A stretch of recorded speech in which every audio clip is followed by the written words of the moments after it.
ఓం. ఇక ఎవరెవరు ఎట్లా ఎట్లా వచ్చారు ఏమిటి అవన్నీ చెప్పేశాడు కదా. అయ్యా నేను జనరల్ గా మహానుభావులందరూ మితభాషులే అని చెప్పిన తర్వాత ఇక్కడి నుంచి బలరాముడు గురించి మాట్లాడటం ప్రారంభం చేస్తున్నారు. ఇక్కడి నుంచిట 8 శ్లోకాల్లో బలరాముడు యొక్క వర్ణన జరుగుతుంది. ఇక్కడ మన ఇందులో ఈ 8 శ్లోకాలను ముందు ఎందుకు చెప్పటము అని అంటే, ఫలానా ఫలానా అటువంటి వాడు ఒకటి, ఇలా ఇలా ఇలా ఇలాంటి వాడు రెండో శ్లోకం, ఇలా ఇలా ఇలాంటి వాడు మూడో శ్లోకం అని చెప్పుకుంటూ వచ్చి 8వ శ్లోకంలో వీడు మాట్లాడాడు అంటాడనమాట. కనుక ఈ మాట్లాడాడు అన్న తెచ్చి ప్రతి శ్లోకానికి మనం తగిలించుకోవాలి. మొదటి శ్లోకంలో ఉన్న పదాన్ని తీసుకుపోయి మిగతా వాటికి తగిలించుకోవాలి. చివరి శ్లోకం ఉన్న క్రియాపదం మొదటి దానికి నుంచి తగిలించుకుంటూ రావాలి. ఇది ఇందులో ఉన్నటువంటి టెక్నిక్. మీరు చదువుతుంటే చూడండి పదాలని ఎంత బాగా వాడుకున్నాడు ఆయన. తత సపత్న అన్నట్టు నేను చదువుతుంటే మొహం ఎవరు చదువుతున్నారండి? నేను చదువుతా. చదవండి 14. తత సపత్నాపనయ స్మరణానుశయ స్ఫురా ఓష్టేన రామో రామౌష్ట బింబచుంబన చుంచునా. అది తర్వాత సపత్నాపనయ స్మరణానుశయ స్ఫురా ఒకటే సమాసం. స్ఫురః అని ఉండాలి, స్ఫురా అని ఉంది కాబట్టి తృతీయ విభక్తి చేత. ఇట్లాంటివి ఇంకేమన్నా ఉన్నాయా? రామోష్ట బింబచుంబ నచుంచునా రెండవది. ఓష్టేనా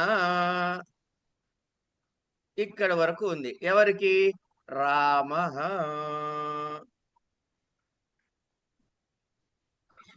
ఈ రామ అంటే బలరామ. తర్వాత సపత్నాపనయ స్మరణానుశయ స్ఫుర శత్రువు. సపత్న శత్రువుల యొక్క అపనయ. ఈ అపనయ శబ్దం ఇంకెక్కడైనా విన్నారండి? అపనయ విష్ణు అని శంకరాచార్యుల వారి స్తోత్రం ఒకటి వస్తుంది, తొలగించవయ్యా అని. సరే, ఈ చేసిన కీడు ఏదైతే ఉందో దాన్ని స్మరణ అనుశయ స్ఫురః.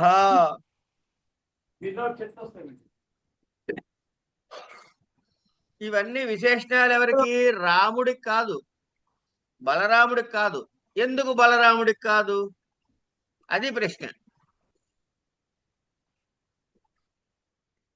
చెప్పాలి ఎవరైనా. ఒకటి, బలరాముడికి కాదు, ఎందుకు కాదు చెప్పాలి. రెండు, దేనికో కూడా చెప్పాలి. ఆన్సర్ చెప్పేశాను నిజానికి. ఆయన కోపానిక? నాది మీరు శ్లోకం చదివి చెప్పండి నాకు. బలరాముడు క్యారెక్టర్ చెప్తున్నారు. శ్లోకం చదివి చెప్పండి. ఇంకో క్లూ, 2 క్లూలు ఇచ్చా. అవునా? రామోష్ట బింబ చుంబ నచుంచునా అంటే రేవతీదేవి కాదు. కాదు కాదు అసలు రేవతులు ఆశ్వినులు భరణులు లేరు ఇక్కడ ఎవరు. ఓకే, అంటే ఆయనకి పరితాపం కలిగింది ఆ శత్రువుని. అవన్నీ నాకు తెలియదు. ఈ విశేషణాలు ఎవరికి? బలరాముడికి లాగా బలరాముడి యొక్క పెదవులకి అని అనిపిస్తుంది గురుగారు. అలా కాదమ్మా, మనకి తెలుసు కదా విశేషాలు సమాన విభక్తిలో ఉంటాయి అని. ఇక్కడ తృతీయ విభక్తిలో ఇంకో పదం ఏమిటి? రాముడు. రామ అన్నది ఏ విభక్తిలో ఉంది? ప్రథమలో ఉంటే మరి ఈ విశేషణాలు తృతీయలో ఉన్న విశేషణాలు పనికొస్తాయి వాడికి?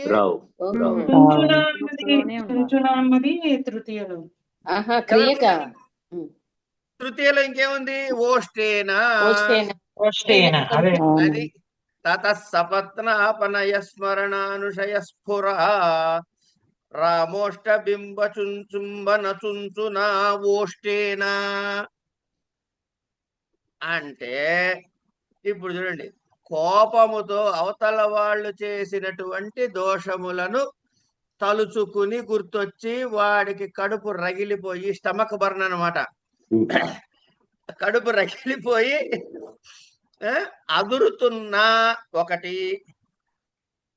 అది అదరటం ఒకటే కాదు, రామోష్ట బింబ చుంబ నచుంచున, అందమైనటువంటి రామ అంటే అందమైన ప్రియురాలి యొక్క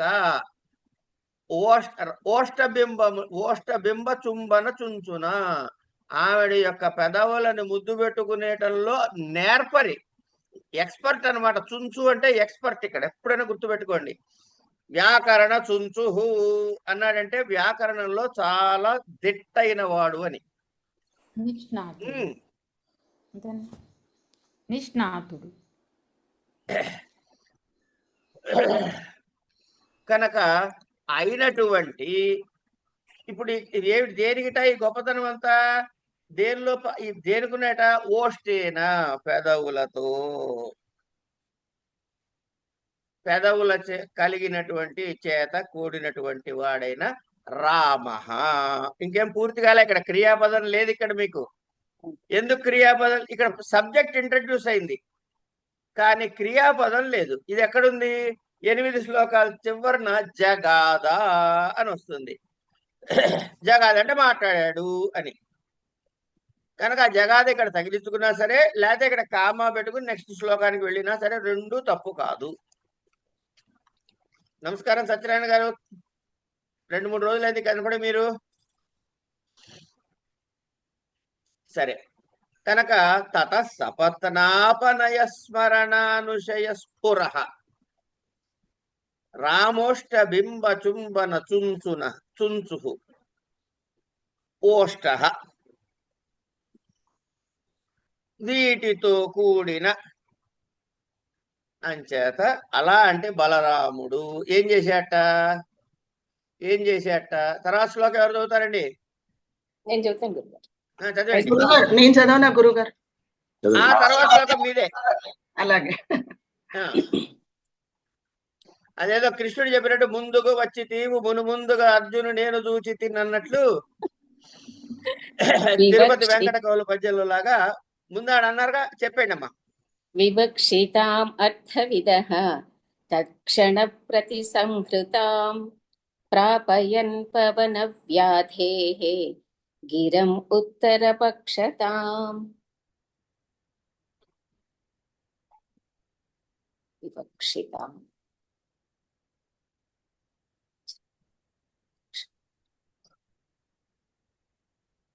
మళ్ళీ ఒక్కసారి చదవండి అమ్మా. వివక్షితామర్థవిదః తత్క్షణ ప్రతిసంహృతాం ప్రాపయన్ పవన వ్యాధేః గిరం ఉత్తరపక్షతాం.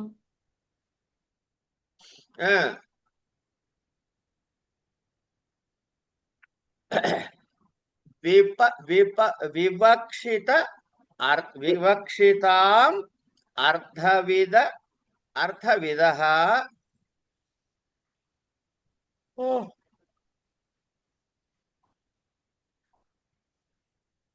తత్క్షణ ప్రతి సంహృతాం ప్రాపయన్ పవన వ్యాధేః గిరం ఉత్తరపక్షతాం. ఈ ఉత్తరపక్షతాం అంటే ఏమిటి అంటే గనక, ఒకళ్ళు ఏదైనా ఒక విషయం మీద చర్చ చేస్తున్నప్పుడు తన అభిప్రాయాన్ని చెబితే అది కాదు అని చెప్పడానికి ముందు ఈ చెప్పిన దాన్ని పూర్వపక్షము అంటారు. తర్వాత అది ఎందుకు అవునో ఎందుకు కాదో చెప్పి ఒక సిద్ధాంతాన్ని చేస్తారు. ఈ సిద్ధాంతాన్ని చేసేందుకు చెప్పే వాదము ఉత్తరపక్షం. ఏమండి? కనుక ఇక్కడ ఇప్పుడు ఎవరి గురించి మాట్లాడుకుంటున్నాం మనం? బలరాముడి గురించి. ఈయన ఎట్లాంటి వాడు? ఎలాంటి స్థితిలో ఉన్నాడు? ముందు కోపంతో వణికిపోతున్న పెదవులు ఉన్నాయి. చక్కగా ఆడవాళ్ళని ముద్దు పెట్టుకోగలిగినటువంటి పెదవులు ఉన్నటువంటి ఆ పెదవులు ఉన్నటువంటి బలరాముడు అని ఆపాం. కంటిన్యూషన్. నమస్కారం అమ్మా. వివక్షిత. ఇక్కడ అర్థవిధ అనే ఒక పదం ఉంది.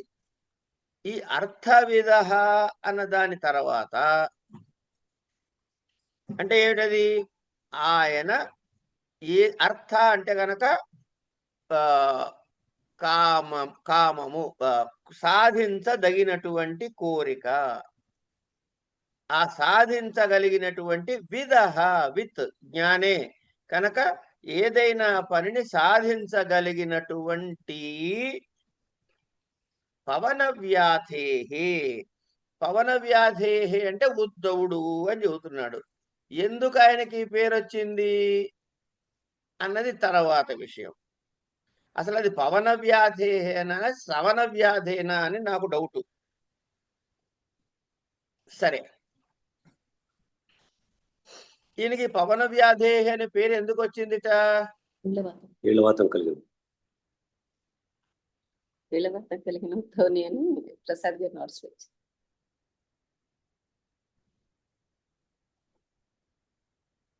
పెద్దవాడు కాబట్టి కీళ్ళవాతం ఇద్దాం ఉంటారా? సరే కానివ్వండి, తాతగారు కదా. సరే, ఓకే. ఎనీవే, పవన వ్యాధి అంటే గనక ఆయన ఫలానా మన ఉద్ధవుడు అని. ఆయన ఏం చేయబోయాట? మాట్లాడబోయాడు. ఆయన యొక్క గిరం, ఆయన మాటలను ప్రతి సంహృతం అడ్డు పెట్టాడు ఫస్ట్. ఎప్పుడు? తత్క్షణ ప్రతి సంహృత అంటే ఆయన నోరు ఇంకా వెప్పలే, ఇంక ఆపే అన్నట్టు ఆపేశాడు అనమాట. ఆయన్ని ఓవర్టేక్ చేసి ముందు మనమే మాట్లాడామన్నమాట. ఇక్కడ మీకు ఏం కనపడింది? బలరాముడి యొక్క ఆవేశం కనపడుతోంది. గమనించండి. ఆయన మాటను ఆపడం పెద్ద విషయం కాదు, ఎవడైనా ఆపుతారు, దాన్నే ఉంది. కానీ ఈ కాంటెక్స్ట్ లో చెప్పడం ద్వారా ఒకటి కోపంతో ఊగిపోతున్నాడు, రెండోదేమన్నా అవతల వాడి కన్నా ముందు మాట్లాడిన ఆవేశాన్ని కూడా ఇక్కడ మనకి ప్రదర్శిస్తున్నాడు ఆ బలరాముడి యొక్క క్యారెక్టర్ డెపిక్షన్ లో. కనుక పైగా ఈయన కేసిన విశేషం ఏంటి? అర్థవిధ అంటే ఒక కార్యనిర్వాహక శక్తి కలిగినటువంటి ఉద్ధవుడు చెబుతున్న దాన్ని వెంటనే ఆపేసి ముందు తానే మాట్లాడాడు. ఏమండి? తాను ఏం చెప్పదలుచుకున్నారో ముందు అది చెప్పదలుచుకున్నాడు. అందుకే ఉత్తర పక్షతాం ప్రాపయన్. ఇది కూడా కంటిన్యూ కాలి, ఇంకా సగంలోనే ఆపాడు ఇక్కడ వాక్యం. ఉత్తర పక్షతాం ప్రాపయన్ అంటే తర్వాత సిద్ధాంతాన్ని చేయడానికి కావాల్సిన ఆర్గ్యుమెంట్ చెప్పడం మొదలు పెట్టిన వాడై. ఏమండి? పాప ఉద్ధవుడు ఏదో ముసలైన కదా మాట్లాడదామని తయారయ్యాడు. కాగానే ఆయన మాటలకి అడ్డుపడ్డాడు అనమాట. నువ్వు ఉండవయ్యా, నేను చెప్తాను, నువ్వు మాట్లాడ కాసేపు ఆగు అని చెప్పి ఈయనే మాట్లాడటం ప్రారంభం చేశాడనమాట. మీరు ఎక్కడైనా ఆ పదం ద్వారా క్యారెక్టర్ని టచ్ చేయడానికి ప్రయత్నం చేయండి, అది ముఖ్యం. ఏమండి? మనకి తెలుగు ఇంగ్లీష్ పుస్తకంలో డాఫోడిల్స్ అని ఒక పద్యం ఉండేది చిన్నప్పుడు. ఏమండి? ఆల్ఫ్రెడ్ లార్డ్ టెన్నిసన్ అనుకుంటా, నాకు గుర్తున్న పేరు కరెక్ట్ అయితే. A L Tennyson. అది 10వ క్లాస్ లో చదువుకున్నాం. ఏదో ఆ నది ఒడ్డున పువ్వులన్నీ ఇట్టి ఎగురుతూ ఉన్నాయి అని ఏదో అర్థం వస్తుంది అందులో. నేను ప్రత్యేకంగా ఇందులో అబద్ధం ఏం లేదండి, ఇందులో 10వ క్లాస్లో ఆ పద్యం చదివా, ఇంటర్మీడియట్ లో కూడా ఆ పద్యం చదివా. మాకు ఇంటర్మీడియట్ టెక్స్ట్ బుక్ లో కూడా డెఫోడిల్స్ ఉంది. చిత్రం ఏంటంటే డిగ్రీలో కూడా ఉంది. తర్వాత మా కాలనీలో ఒక పెద్ద ఆయన ఉండేవాడు. ఆ పెద్ద ఆయన నువ్వు ఎంఏ ఇంగ్లీష్ కట్టవయ్యా అని చెప్పి నన్ను ప్రోత్సహిస్తే ఉస్మానియాలో ఫీజు కట్టా కానీ చదవలే, అది వేరే విషయం. ఆయన నీకు రినైజాన్స్ ఆఫ్ లిటరే ఏదో చెప్పబోయాడు అని ఎత్తుకోవటం డాఫోడిల్స్ ఎత్తుకున్నాడు. మళ్ళీ ఇక్కడ పాయింట్ ఏంటంటే ఆ డాఫోడిల్స్ అనేటటువంటి ఓ 4 3 ఇప్పుడు గుర్తులేదు నిజానికి, 4 5 స్టాంజాలు ఉన్న చిన్న పోయం అది. 10th లో రాసిన మీనింగ్ నేను ఎంఏలో రాయకూడదు. I have to look beyond that. అంటే ఇక్కడ ఏమైంది, 10వ క్లాస్లో శబ్దానికి ఉన్న అర్థం రాస్తే సరిపోతుంది, ఇంటర్మీడియట్ లో కొంచెం వివరంగా రాస్తే సరిపోతుంది, డిగ్రీలో ఇంతకన్నా ఇంకా ఏదో చెప్పబడింది అనన్నా కనీసం రాయాలి. ఏం చెప్పబడిందో రాయాలి, పోస్ట్ గ్రాడ్యుయేషన్ లోనో లేకపోతే పిహెచ్డిలోనో. గట్టిగా చూస్తే పిహెచ్డిలో చేస్తుంటారు ఆ పోయం మీద, అది వేరే విషయం. కనుక అదే పద్యము అదే వాక్యము ఎట్లా ఎలివేట్ అయిందో చూడండి. So that's the whole difference. మనం పరీక్షలో రాసేటప్పుడు మన వ్యూ పాయింట్ ఇదన్నమాట, ఎట్లా ఎలివేట్ అయింది. దీనివల్ల మనకి ఏం తెలిసింది, ఒక శబ్దం ఉందండి, శబ్దము ఏమిటి, ఒక ఉదాహరణ చెప్తా సరదాగా. నేను ఇది చెప్పే ఉంటా, నాకు ఇది ఒకటి తప్ప ఇంకో ఉదాహరణ తెలియదు ఏమిటో, అందుకని ఇదే చెబుతా ఎప్పుడు, పాడిందే పాటరా అన్నట్లు. నేను ఒక పెట్టె తీసుకుని రోడ్డు మొదట్లో నుంచున్నా, ఒక పెద్ద ఆయన స్కూటర్ వేసుకొస్తున్నాడు, ఫ్రంట్ స్కూటర్ వేసుకొస్తున్నాడు, నేను అక్కడ నుంచునున్నాను. ఏరా ఎటెల్ కాదు, ఏరా ఎటు వెళ్తున్నావు కదా, ఏం చేస్తున్నావు అన్నా. ఎరా ఏం చేస్తున్నావు అన్నా. అరే నేను దిల్సుకున్నారు పోవట్లేదురా అంటాడు వాడు. నేను ఏం చేస్తున్నారా అంటే, నేను దిల్సుకున్నారు పోవట్లేదు అంటే అర్థం ఏంటండి, నిన్ను తీసుకెళ్ళట్లేదు సుమా అంటే వాడు నా పెట్టె చూశాడు, నన్ను చూశాడు, అంటే వీడు బస్ స్టాండ్కి పోతున్నాడు, వీడు ఇప్పుడు లేదురా ఖాళీ అని నేను పొరపాటునంటే వీడు నన్ను దిల్సుకున్నారు దింపమంటాడు అని అర్థం చేసుకుని, ఏం లేదురా నేను వేరే పని మీద వెళ్తున్నా ఇటు వెళ్ళిపోతాడు వాడు. ఇంతకీ క్వశ్చన్ ఏంటంటే, యారా ఏం చేస్తున్నావులోను నువ్వు దిల్సుకు దగ్గర వెళ్తున్నావా అనే మాట ఉన్నదా? లేదు కదా. లేదు. కనుక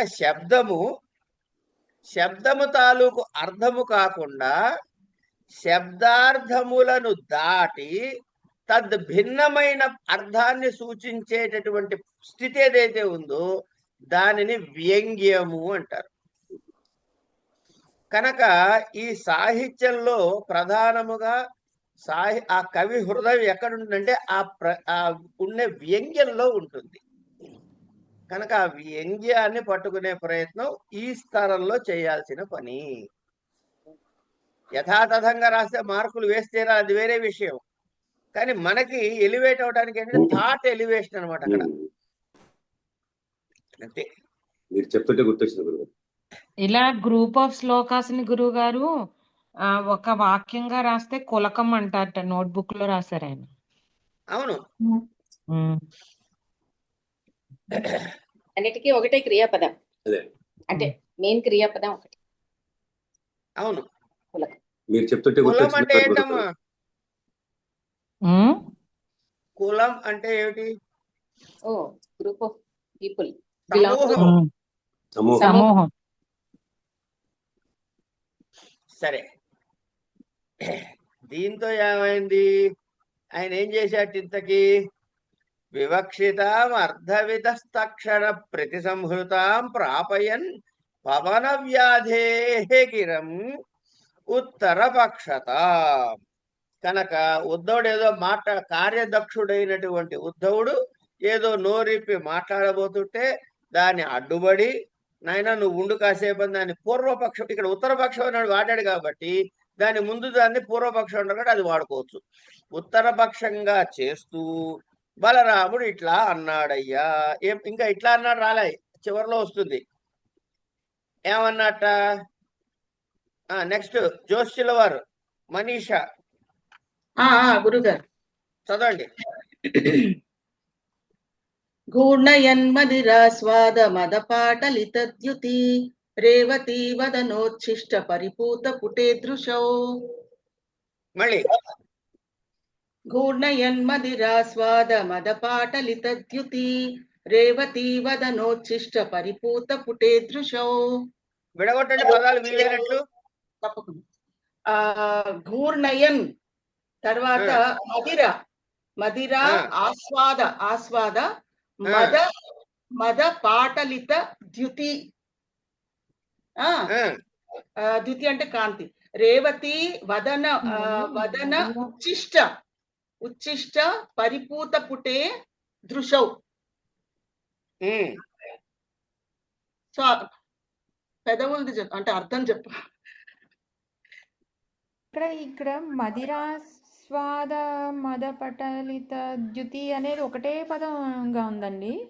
అవును, కానీ దాని శబ్దం లోగా వస్తుందమ్మా ఇందు మాధవ్ గారు. ఇప్పుడు వినపడుతుందండి. ఒకటే పదంగా ఉందా అని అడుగుతున్నానండి. మదిరాస్వాద మదపటాలిత ద్యుతి అనేది వినపడుతుందండి. మదిరాస్వాద మదపాటలిత ద్యుతి అనేది ఒకటే పదంగా ఉందండి. అవునండి, దాన్ని సమాస పదము అంటారు. అది సమాసం. అసలు మామూలుగా అయితే మదిరాస్వాద ఒక మాట, తర్వాత మదం, ఆ మద, తర్వాత పాటలిత ద్యుతి అలా అలా ముక్కలుగా చెయ్యొచ్చు, కానీ కలిపేసి అది సమాసంగా పెట్టారు. పాటలిత ఎర్రనైన కాంతి, అదే ద్యుతి అంటే కాంతి. అఫ్ కోర్స్ అర్థం గురుగారు చెప్తారు కానీ ఊరికే చెప్తాను. అది చెప్పండి. మదిరా స్వాద, ఆయన మదిరం తాగిన మదం, మదిర స్వాద కాదు, మదిర ఆస్వాద, ఆస్వాద. దాన్ని ఇంకా విడదీస్తే మదిరం అంటే ఇది కళ్ళు కదా, మదిరం ఆస్వాద అట్లా అన్నమాట. సో మదిర ఆస్వాద మద, ఆ మదిరం తాగడం చేత కలిగిన మదముచే పాటలిత ద్యుతి, పైగా ఎర్రబడ్డ, ఎర్రబడ్డ కాంతి కలవి, కాంతి కలిగిన ఆగండి అక్కడికి. తర్వాత రేవతి పరిపూత పుటే. ఉచ్చిష్ట రేవతీ దేవి యొక్క వదన ఉచ్చిష్ట, ఆవిడ నోట్లోంచి వచ్చిన ఎంగిలి. ఉచ్చిష్టం అంటే ఎంగిలే కదండి. అంతే అంతే. అంటే బలరాములు గారి యొక్క రసికతని చెబుతున్నాడు ఇక్కడ. చక్కగా మందు దాగి ఉన్నాడు, దానివల్ల ఎర్రబడ్డైనటువంటి ఏమండి ఎర్రని కాంతి కలిగినటువంటి ఆపాడు అక్కడ. ఇంకేం చెప్పలే, ఏమిటో చెప్పలే మనకి. రేవతి వదనోచ్చిష్ట పరిపూత పుటే అంచేత ఇంతకీ మదిర దాగి ఇంకేం చేశాట, రేవతీదేవి యొక్క నోటి లోపలి ఎంగిలిని తీసుకున్నటువంటి. అయితే అట్లా ఎక్కడ పరిపూత అంటే పైన పూయటం అన్నమాట. ఎంగిలి చేత పూత అంటే ఇట్లా పూయబడినటువంటి, దృశౌ అంటే కళ్ళు, కళ్ళు ఎర్రబడ్డ. ఘూర్ణయన్, ఘూర్ణయన్ అంటే త్రిప్పుటం, తిప్పటం. అంటే ఏం చేస్తున్నాడు పాప ఉద్ధవుడు నోరిప్పబోతుంటే ఆయన చూసిన చూపు చెప్తున్నాడు ఇక్కడ మనకి. ఆయన ఆపి ముందు మాట్లాడటం కాకుండా ఆయన ఎట్ట చూశాడో చెప్పాడు. అయితే ఆవిడ ఏం చేసింది, రేవతీదేవి గారు, ఈయన చాలా చక్కగా హాయిగా మదిరా సేవనం చేస్తే ఆవిడ తన నోట్లో తాంబూలం వేసుకుని తాంబూలము యొక్క ఎర్రని ఛాయతో ఆ నాటితో ఆయన కళ్ళని ముద్దు పెట్టుకుందిట. అలా ముద్దు పెట్టుకోబడినటువంటి కళ్ళని తిప్పి, అది బలరాముడు గారు మీటింగ్ వచ్చిన టైంలో స్టేటస్ అమ్మా ఇవంతా. బలరాముడు గారు మీటింగ్ కి వచ్చినప్పుడు కాన్ఫరెన్స్ లో వారి స్టేటస్ అది. అంటే ఏంటి, బాగా తాగేశాడు, కైపెక్కున్నాడు, దానివల్ల ఎంత తాగాడు. ఇప్పుడు ఇక్కడ ఎర్రబట్టానికి ఎందుకు చెప్పాడు అంటే, ఎంత ఎక్కువ తాగాడో మనకి సూచించడానికి కళ్ళు ఎర్రబడ్డాయి. ఏదో చెంచాడో గుక్కడో తాగొచ్చాడు అనుకోండి, కళ్ళు ఎర్రబడవుగా. కనుక మనం అంటారే ఒరే పీకల దాకా తాగాడరా అని, అట్లా అనమాట. కానీ కోపం వల్ల బాగా ఎర్రబడ్డట్టు తాగి కాదు ఉన్నాడు గురుగారు. కాబట్టి అంటే కోపం దాని వల్ల వల్ల కోపం వల్ల పెదాలు ఎదురే. ఇది కోపం వల్ల ఎర్రబడ్డ కళ్ళు కోపం అన్నారు వల్ల కదా. పెదాలు ఎదురే. కోపం వల్ల పెదాలు వచ్చేసాక ఈ శ్లోకంలో కోపం చెప్పలా, ఇక్కడ మదము ఇంకనేమో రేవతీదేవి ఉచ్చిష్టం, ఆ రెండు చెప్పడం వల్ల ఆ రెండు కారణాల వల్ల ఎర్రబడ్డ కళ్ళు అన్నాడు. ముందరి దానిలో శ్లోకంలో ఆవేశం గురించి చెప్పొచ్చు. అది అంచేత అయిన తర్వాత ఇంకా నెక్స్ట్ ఎవరు చదువుతారు? ఇవాళ కృష్ణవేణి గారికి ఎగ్జామ్షన్, ఎందుకంటే ఆవిడ వేరే పనిలో ఉన్నారని ముందే చెప్పేశారు. నేను చదవనండి, ఇప్పుడు వినపడుతుంది కదండి బానే. ఏం చదవని అడగద్దు, ఎవరో ఒకరు లీడ్ తీసుకుని చదివేయడమే. ఆశ్లేషలోలు పవధూ ఆశ్లేషలోలు పవధూస్తన కార్కస్య సాక్షిణీం. ఆశ్లేషలోలు పవధూస్తన కార్కస్య సాక్షిణీం మ్లాపయన్నభిమానోష్ణైః వనమాలాం ముఖానిలైః. అంతేనా గురుగారు? ఆశ్లేషలోలు పవధూస్తన కార్కస్య సాక్షిణీం మ్లాపయన్నభిమానోష్ణైః వనమాలాం ముఖానిలైః.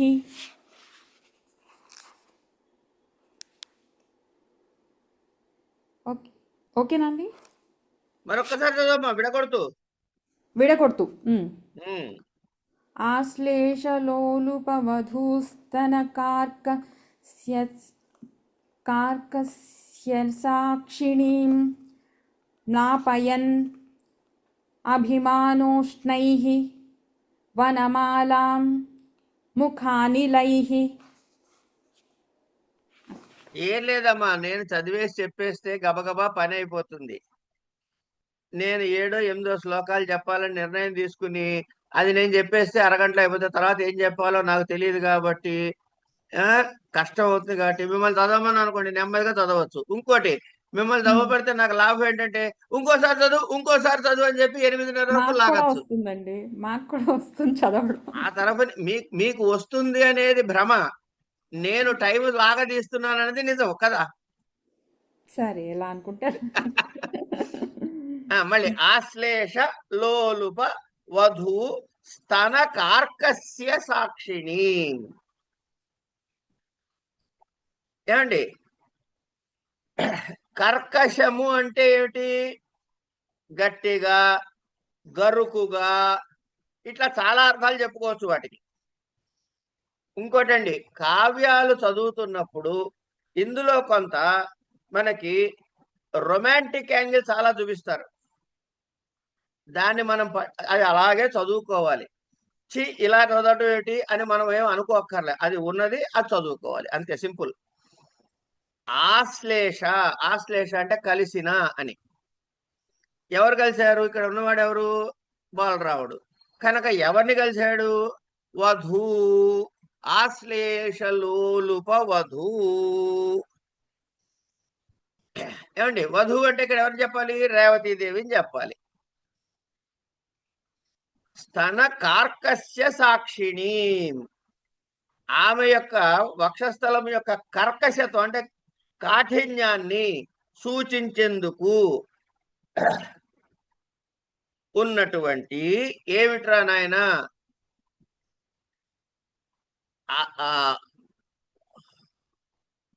వనమాలాం. కాక్షిణి అన్నాడు కదా, కనుక దానికి సంబంధించింది ఏమిటి? వనమాల. ద్వితీయ విభక్తి 2వ చోట తెస్తున్నా నేను కొత్తగా ఏం చేయట్లే, విభక్తులు 2 పక్క తెచ్చి చెప్తున్నా మీకు. వనమాలాం, ఆ వనమాలని ఏమైందిట? అభిమానోష్ణైః ముఖానిలైః. ఇవి 2 ఒకే విభక్తిలో ఉన్నాయి, గమనించండి. అభిమాన ఉష్ణైః ముఖ అనిలైః. ఏమండి, అభిమానోష్ణైః అంటే అభిమానం అంటే అహంకారం. అహంకారం చేత ఉష్ణైః వేడెక్కినటువంటి ఆవేశంతో ఉన్నాడు కదా మరి అయ్యా. ముఖానిలైహి ముఖం నుంచి నిప్పులు వస్తున్నాయట. ముఖం నుంచి నిప్పులు అంటే ఏమిటి? ఏమి రావండి, వేడి నిట్టూర్పులు అని అర్థం.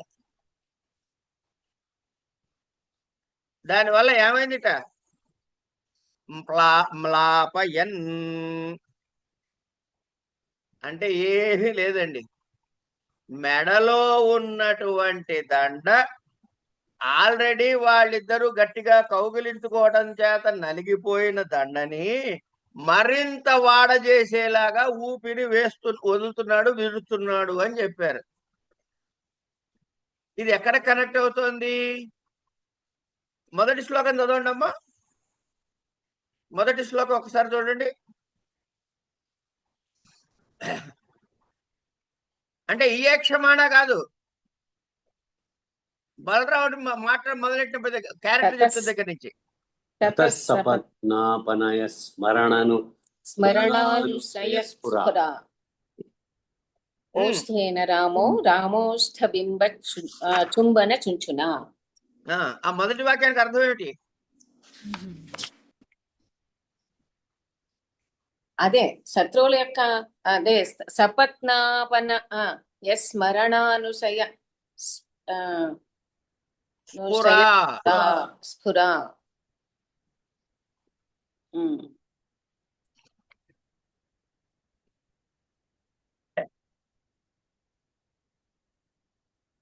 పెదవులు అదరగా అన్నాడు, గుర్తుపెట్టుకోండి. అవును, పెదవులు అదురుతున్నాయని చెప్తున్నాడు ఓష్ఠేనా. కనుక ఆ కోపాన్ని మరి ఇక్కడ, ఆ వేడిని కోపాన్ని ఇక్కడ మళ్ళీ కనెక్ట్ చేసుకుంటూ ఉండండి. ఇవన్నీ కలితే ఒక వాక్యంలో వచ్చేస్తాయి మనకి. ఆశ్లేషలోలుపవధూస్తనకార్కస్య సాక్షిణీ. ఏమండి, వనమాల అంటే ఆ వాళ్ళ కౌగిలింతలో ఉన్నటువంటి ఆ బిగి కౌగిలి అంటాడే, దానివల్ల ఏమవుతుంది? వాడు వేసుకున్న మాల నలిగిపోతుంది. అలాంటి సాక్ష్యంగా నిలబడ్డ వనమాల మన వాడికి ఉన్నటువంటి అభిమానోష్ణైః ముఖానిలైః, ఆయనకి కోపంతో ఉన్నటువంటి అహంకారముతో కాగిపోతున్నటువంటి వల్ల మానసిక స్థితి వల్ల నిట్టూర్పులు విడుస్తుంటే ఆ దండ మరింత మ్లానమయ్యింది. అలాంటి కలిగినటువంటి ఏం చేశాట? అలాంటి కలిగితే తర్వాత ఎవరండి? మీరు కాదు, రావు గారికి ఛాన్స్ ఉంది, మీకు లేదు. నేను కాదు, రావు గారి దధత్ సంధ్యారుణ వ్యోమస్ఫురత్తారా. నాకు దీర్ఘం ఉందా? ఏమండి, నాకు దీర్ఘం లేదు. సంధ్యారుణ అని లేదు, దీర్ఘం లేదు. రుణ సంధ్యారుణ అరుణ అంతే, సంధ్యారుణ లేదు. ఓకే, సంధ్యారుణ. దధత్ సంధ్యారుణ వ్యోమస్ఫురత్తారానుకారిణీ ద్విషద్వేషోపరతాంగ సంగినీ స్వేద విపృషః. మళ్ళీ చదవండి. దధత్ సంధ్యారుణ వ్యోమస్ఫురత్తారానుకారిణీ ద్విషద్వేషోపరతాంగ సంగినీ స్వేద విపృషః.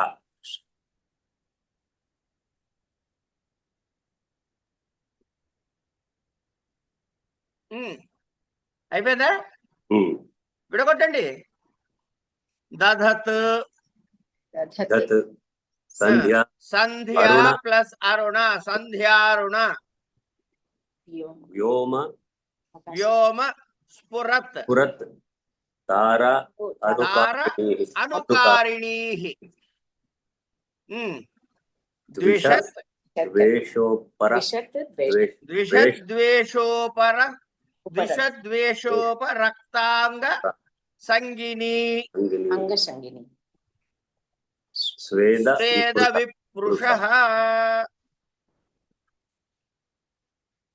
ఏమండి రండి మళ్ళీ వెనక్కి వచ్చేద్దాం. దధత్ దధతి అంటే కనుక ధరించువాడు. ఏమండి ఇక తర్వాత చూడండి, సంధ్యారుణ వ్యోమ స్ఫురత్తారానుకారిణీ. ఈ మొత్తం లైన్ పట్టుకోండి. సంధ్య అరుణ. సంధ్యాకాలంలో ఎట్లా ఉంటుందండి ఆకాశం? ఎర్రగా ఉంటుంది. రావు గారు అవును సార్. మీరే చెప్పాలి. నల్లగా ఉంటుందా, ఎర్రగా ఉంటుందా, పచ్చగా ఉంటుందా? ఎర్రగా ఉంటుంది. ఎర్రగా ఉంటుంది. అంచేత సంధ్యారుణ వ్యోమ అంటే సంధ్యాకాలములో ఉన్నటువంటి ఎర్రనైన ఆకాశములో స్ఫురత్ అంటే స్ఫురటం అంటే మెరగటమే కదా. అందుకే మనకి స్ఫురణ కలిగిందిరా అంటే ఆలోచన మెరిసిందిరా అంటామే, అదే అనమాట. మెరగా తారా అనుకారిణి. అనుకారిణి పక్కబెట్టి తారాహ,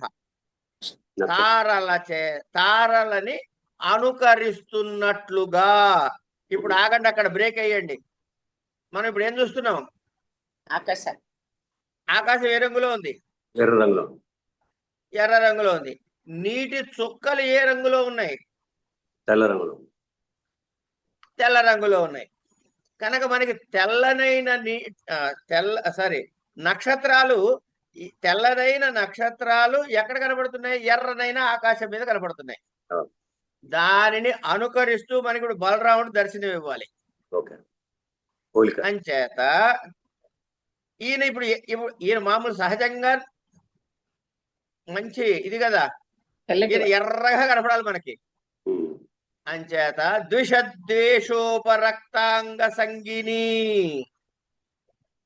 ఆకాశము ఎండు టు ఎండు ఒకటే పీసు, అలాగే బలరాముడి శరీరం మొత్తం ఒకటే పీసు. ఇది ఎందుకు వచ్చింది? ద్విషత్ ద్వేష, విరోధం వలన శత్రువుల మీద, ద్విషత్ అంటే శత్రువుల మీద, ద్వేష ద్వేషము చేత, ఉపరక్త అంటే ఎర్రబడినటువంటి అంగ సంగిని. ఈ అంగము అంటే ఒళ్ళు, ఈ ఒంటిని కూడినటువంటి స్వేద విప్రుష అంటే చెమట తుంపరలు. మనవాడు కోపం వచ్చి చెమట తుంపరలు వచ్చాయి. దధత్ అది కలిగిన వాడై. ఇంకా పూర్తి చేయలే పద్యాన్ని. మా వాళ్ళు ఇచ్చిన కాఫీ లాగా ఇంకా పెండింగ్ లోనే ఉంది. మళ్ళీ వచ్చి కోపడకుండా తాగటం, లేకపోతే అది మర్చిపోయాను అసలు అక్కడ పెట్టిన సంగతి. నెక్స్ట్ నేను చదవనా అండి? చదవాలి, లాగేసుకోవడమే. అంతేనా? సరేనండి. ప్రోలసత్కుండల ప్రోత పద్మరాగదలత్విష కృష్ణోత్తరా సంగరుచిం విదధ చౌత పల్లవీం. ఇంకోసారి చదవమంటారా? చదువుతున్నది? అవునండి, చదువుతలే. మళ్ళీ ఇంకోసారి చదవమంటారండి? రెండవసారి చదువుట, మూడవసారి ముక్కలు చేసి చదువుట. అలాగేనండి. ప్రోలసత్కుండల ప్రోత పద్మరాగదలత్విష కృష్ణోత్తర సంగరుచిం విదధ చౌత పల్లవీం. ప్రోలసత్ కుండల ప్రోత పద్మరాగదల త్విష కృష్ణ ఉత్తర సంగ రుచిం విదధత్ చౌత పల్లవీం.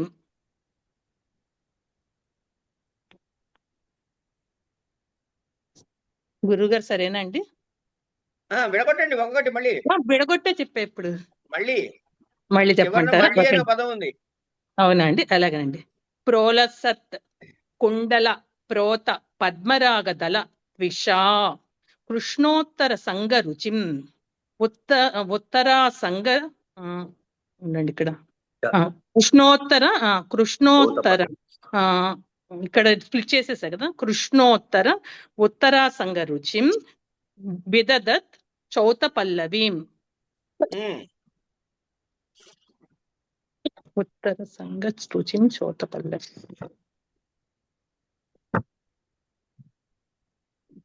విషయం ఏంటంటే అండి, ఏం విషయం కదా ఒక కవి ఒక కవి ఈ కవి ఆ కవి ఏం లేదండి, మనం కూడా కవులం అయితే మనం కూడా. ఇది బాగా గుర్తుపెట్టుకోండి, నిజంగా సరదాగా చెప్పట్లే. ఒక కవి చక్కటి సాహిత్యాన్ని సృష్టి చెయ్యాలి అంటే ప్రకృతితో మమేకం అయితేనే చేయగలుగుతాడు. అంచేత కాంక్రీట్ జంగిల్లో ఏసీ రూముల్లో కూర్చుంటే కవిత్వం పుట్టదు. ప్రకృతి దర్శనం జరగాలి, అప్పుడు అతనికి సరి అయినటువంటి భావ పరంపర కలుగుతుంది. లేకపోతే అంటే ఇప్పుడు మనం లేటెస్ట్ ఇప్పుడు మన భారవి దగ్గరను మాగుడి దగ్గర లేవు అనుకుందాం. ప్రస్తుత కాలంలో అది ఎక్కడున్నాయండి అంటే, నవ్వినా ఏడ్చినా కన్నీళ్లే వస్తాయి అనే సాహిత్యాన్ని అనుభవించిన వాడు మాత్రమే రాయగలడు. అవునా కాదా? మరి ఆ మాటలు ఎంత చక్కగా ఇరికిచ్చాడు చూడండి. కానీ అంటే కనపడటానికి రెండు కన్నీళ్ళే కనపడుతున్నాయి, ఏ కన్నీటి వెనకాల ఏముందో తెలుసునా. ఇది సాహిత్యంలో ఉండే ఆ గుండెను అలా తగలాలన్నమాట ఆ పదం. అట్లా ప్రకృతి దర్శనం చేస్తేనే అది సాధ్యము. మనం ఇప్పుడు ప్రకృతి దర్శనం చేయలేం కాబట్టి ప్రకృతి దర్శనము చేసిన కవుల యొక్క సాహిత్యాన్ని చదవటం ద్వారా పరోక్షంగా ప్రకృతి దర్శనాన్ని చేయగలిగితే మన సాహిత్యంలో కూడా ఆ సొగసు వస్తుంది. అందుకని సాహిత్యం చదవాలి. సరే, ఇప్పుడు చూడండి ఎక్కడెక్కడ ముడిపెట్టి చెబుతున్నాడో చూడండి ఈ పద్యంలో. ప్రోల్ల సత్కుండల ప్రోత పద్మరాగదళ త్విష. ఏమండి? ప్రోల్లసత్ కుండల,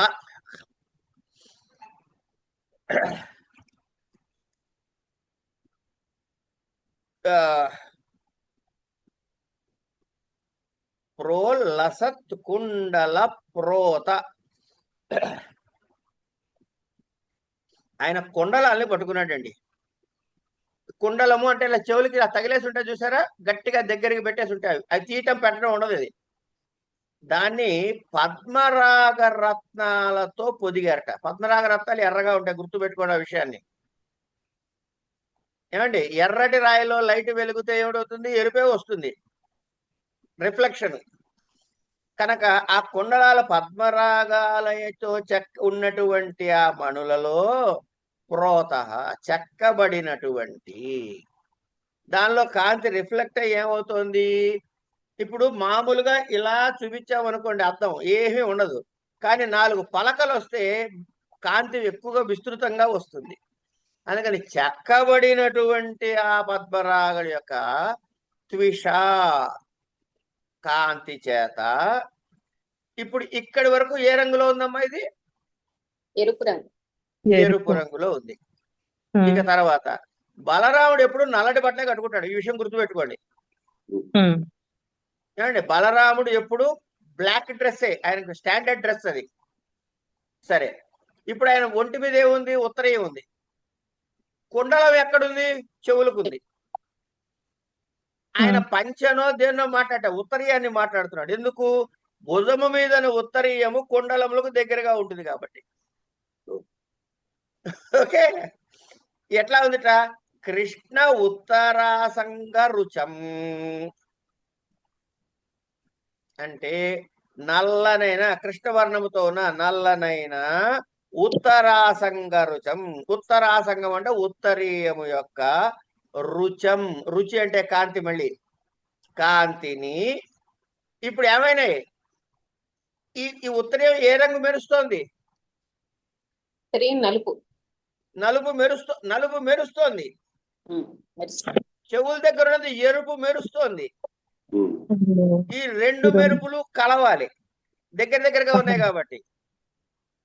అప్పుడు ఏ రంగు కనబడుతుంది? మామిడి చిగురు రంగు కనిపించింది అప్పుడు ఆయనకి. అంతేనండి? అంతే, అదే చెప్తా. మీరు చెప్పిందే, నేనేం కొత్తగా చెప్పట్లే. అయ్యో, చూత పల్లవి విదద్. చూడండి మామిడాకు, ఉమ్, కొత్త మామిడాకు ఎప్పుడు కూడా అటు నలుపు కాకుండా ఇటు ఎరుపు కాకుండా ఉండే కాంబినేషన్ కలర్ లో ఉంటుంది. ఉమ్. ప్రకృతిని చూడకపోతే ఉమ్. వాడికి ఊహ తడుతుందండి మాగుడికి. ఇది చదవడం వలన కాంక్రీట్ జంగిల్లో ఉన్నా కూడా మేము కూడా అనుభవించాం గురుగారు. మా కుండీలో మామిడి చెట్టుకి మొన్న వచ్చే ఆకులు రావు గారికి చెప్పాను నేను. ఆయన ఆ, నలుపు వేసుకుంటాడు, అది చూడండి ఆ రంగులో మెరుస్తోందిట. కవి ఎంత దర్శించాడో చూడండి, ఎంత ఊహించాడో. బాల్కనీలో కనిపిస్తుంది. అదేలే మాకండి గ్రిల్లో ఒక మామిడి చెట్టు ఉందండి. అమ్మా. గ్రిల్లో ఒక మామిడి చెట్టు ఉంది. ఆ, రోజు నేను తీసుకొచ్చి పెడుతూ ఉంటానన్నమాట.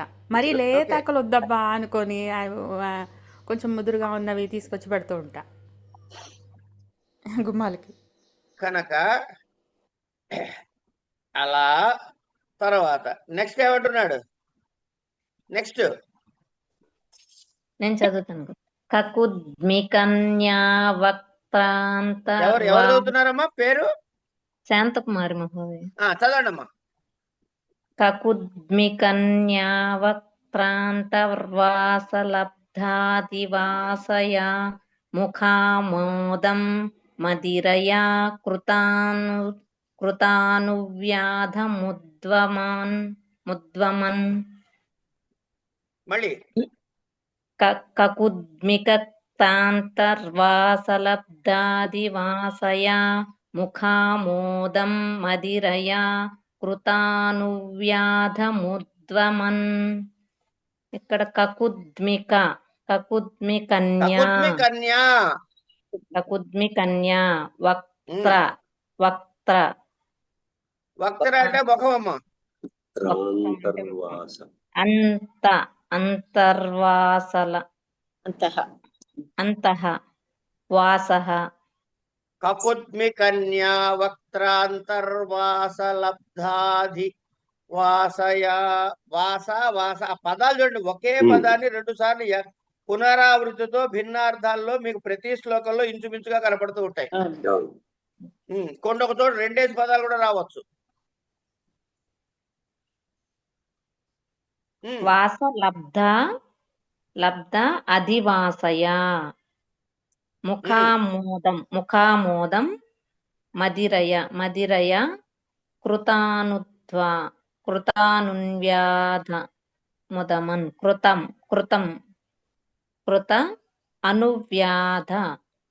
అనువ్యాధం ముద్వమన్. మళ్ళీ చదవాలా గురుగారు? మీ ఇష్టం.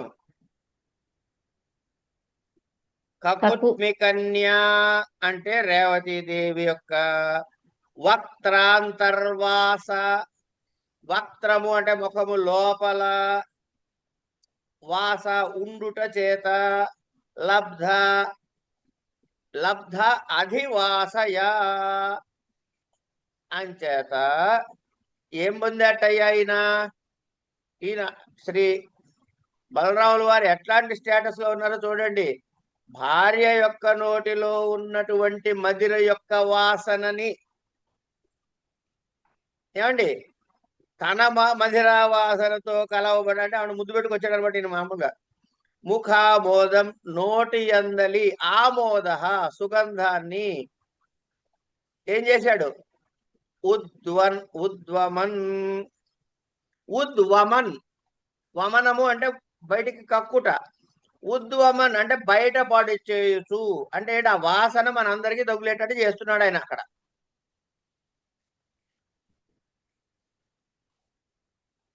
ఏమండి ఈయన అసలు ఒక సీరియస్ డిస్కషన్ కి ఫిట్ పర్సన్ అయినా చెప్పండి అమ్మా.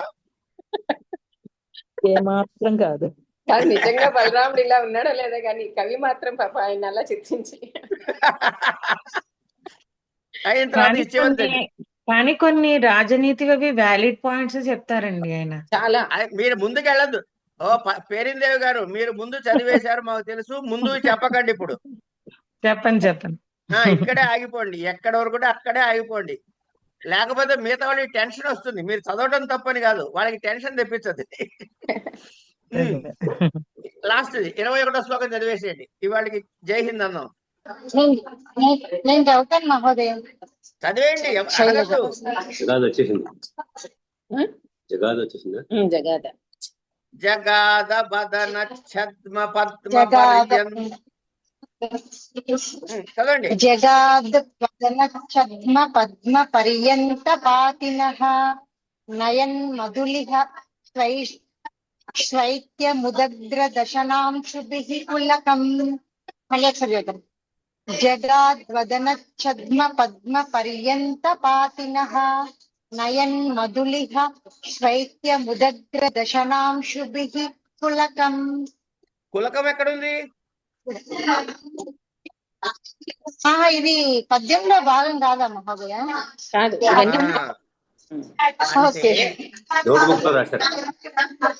ఓకే. జగాద్ వదిలేసి చెప్పు. జగాద్ వదన ఛద్మ పద్మ పర్యంత పాతినః నయన్ మధులిహ శ్వైత్య ముదగ్ర దశనాంశుభిః. జగాద్ వదన ఛద్మ పద్మ పర్యంత పాతినః నయన్ మధులిహ శ్వైత్యం ఉదగ్ర దశనా అంశుభిః.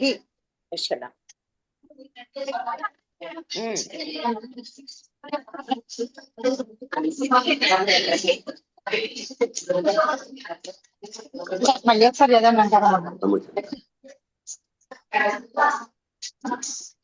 చెప్పండి, ఇప్పుడు ఏం చెప్తున్నాడు ఆయన ఇంతకీ?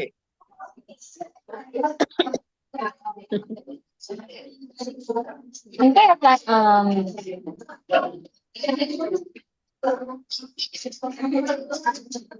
ఏం చెప్తున్నాడమ్మా ఇంతకీ? అంటే ముఖమును పద్మం అనుకుని పొరపాటుతో తుమ్మెదలు అక్కడ విహరిస్తున్నది. అసలు తుమ్మెద అక్కడ రావడానికి కారణం ఏమిటి? ముఖాన్ని పద్మంగా భావించింది. పద్మం దగ్గరికి తుమ్మెద రావడానికి ముందు పద్మం దగ్గర నుంచి ఏం రావాలి?